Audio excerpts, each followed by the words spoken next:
Diane Han at 101 Doodles. 101 Doodles.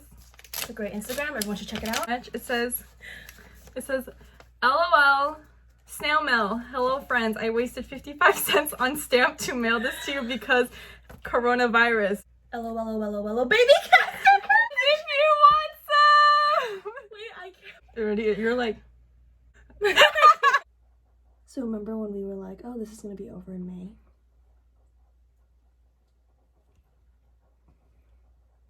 It's April 22nd. Do you think at some point we should get tested? For COVID? No, for asthma. Can we talk about how you communicate your COVID? That's not making sense. It's so late. Not making sense, man. I deal with everything with humor. Like really bad humor. I try to laugh things off because I don't want to deal with the realities of reality. Actually, I think I can see that. Because I don't think... yes, I make it very obvious. Can you name like one serious conversation we've had together? Probably not. Is that because we haven't had one or because you're forgetful? Both. While we were, like, right after we did QT, we were sitting on the dining table. And then we... And? You're just describing, like... I don't really remember what we talked about.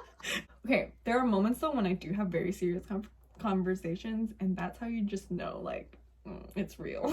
There was, like, one time I confronted someone, it was just, like, honestly, it was, like, a month and a half of, like, beating around the bush, and I was like, I cannot do this anymore. He walked, like, behind me as I was, like, doing dishes or something, and I straight up just turned around, and I was like, we need to talk. Just, like, he was being good, like, he was listening to me. I just suddenly start crying, and, like, but I'm not, like, you know, like, when you're, like, it's not ugly crying, angry tears. It was angry tears. My face was this the whole time, and just tears were falling as I was telling him, like I'm not putting up with this anymore. Yeah. I'm done. I was just bawling. And then, you know, when you're, like, even though they're angry tears, but then I have to take a breath, I'm like... I'm like... And then I go again, and it's straight face, just tears are just rolling, and I never cried like that before, where tears just kept rolling, and he was just in shock. Yeah. And I was just like, I'm done. I'm not dealing with this anymore. And then he changed after that, which was good, but it still was bad. That was the only time that I can think of right now, like off the top of my head, like a very serious confrontational conversation. Yeah. That's crazy. So if you're sad, you'll make a joke out of it? Yeah. What was I thinking?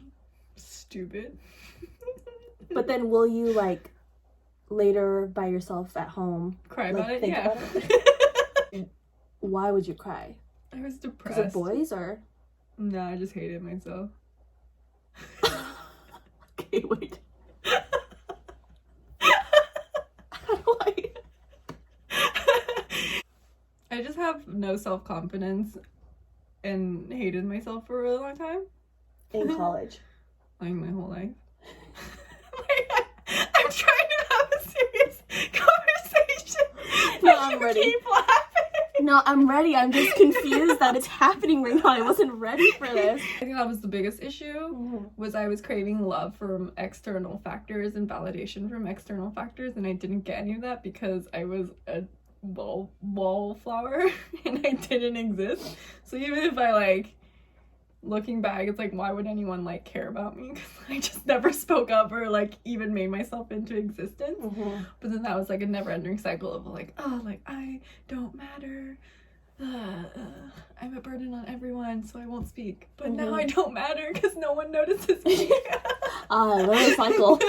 And then, like, I went to college and I was, like, really excited because I went to Seattle U, and, like, no one I knew went to Seattle U, and that's exactly what I wanted. I was a new person. Like, I was really excited to, like, recreate myself, but then I turned out to be, like, the same person. I definitely craved validation from boys and, like, guys. And so I was, like, a huge flirt, and, like, I dated, like, all 4 years of college pretty much. I was always with someone, and they were all very toxic relationships. But mostly because, like, of me. Like, I was just young. You were the toxic one. Yeah, it was me.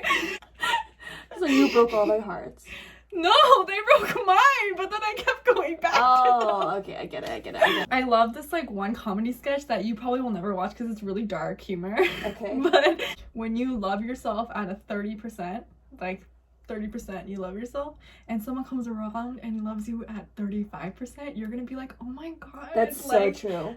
they love me. Yeah. But that's like 35%. Like Yeah. no one would want 35%. Yeah. So then when you love yourself 100% and someone comes along, they have to meet this standard of 100%. And I think that's what, like, I love that part so much. I think that's my favorite part of his whole segment. This is very real. I think I was very afraid of being alone, but I was alone. And I was like terrified of not having someone in this world. And I thought I was so old and like the world's gonna pass me by. And when I was only 20 years old, and so I clung on to like the first guy that came along. And I didn't love myself. I just accepted whatever they gave me, and I was like, this is love, this is grand, this is exactly what I was looking for. Yeah. And I put that my center, and it just like came collapsing when nothing worked out. I would go through the same life experiences. It's like God like repeating courses over. Learn what I'm trying to teach you. You learn. But every time I was like, I learned, and then it's like so it was like 2 years out of college, still the same. In the last 2 years, I think I've really like understood much better what it means to like care for myself and love myself and make myself a priority, and there's nothing selfish about that. And I don't like get validation from guys anymore, which is nice because no one's there. Yeah. Wow. We just unpacked quite a bit. I don't like it when people like know stuff about me. Yeah. See, I don't care.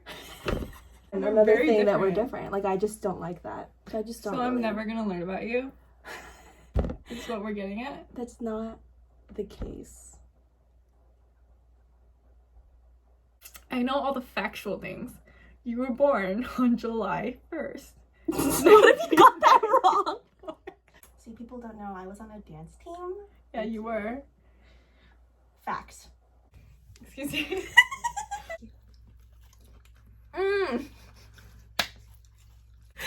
We ordered from Chick-Fil-A, and because we're trying to be healthy, we got salads. Did I repeat? I can't go straight into serious. I feel like we did yesterday because it was nighttime.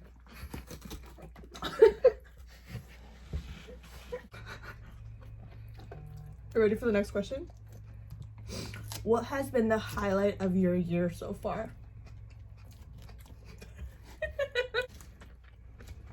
What's the highlight of this year? What even happened this year? Oh, you went snowboarding. Did I read your mind just now? We're spending too much time together. Okay, what's the dumbest thing you've ever done? Too many? Yeah. Let me think of one that I want to share. Not your college story that you told me on our first date? I know we said highlight can't be like an extended period of time, but I do think like this quarantine is probably gonna be a highlight for me. Well, it has to because there's nothing else. So it's not like a one moment, one big regret. I think it's just like a couple years that I like regret the way that I acted, you know? Yeah. That was pretty annoying. Yeah, it's like I needed to chill. I mean, I still need to chill, but it's fine. I still need to chill too. Like, okay, this is real talk. It doesn't have to go in the vlog. But you actually, when you sit down and you think about yourself, you're like, I'm a loser. Really? But you're like, okay. Well, do you think I'm cool? I don't think you're a loser.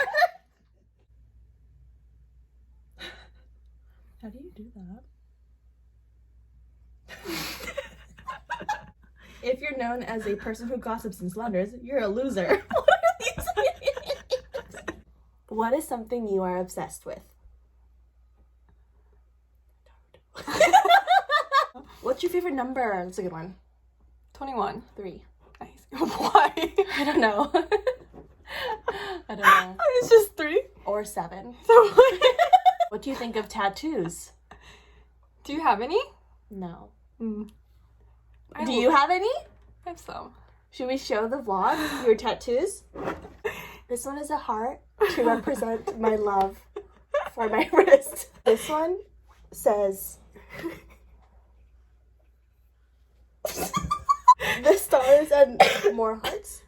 This one is grandpa, right? Yeah. This one is flower and rose to represent the floral scent that comes from my elbow. I like this one a lot. Is a bouquet of flowers. Because that's my favorite type of flower. This one is a little cross for Jesus. This one looks pretty. This triangle represents cut. And then this one says with love, and you're holding pinkies like this. There's more. Is there? Yes. Under her shirt, but it's rated, that's rated R, so we can't put it on this vlog.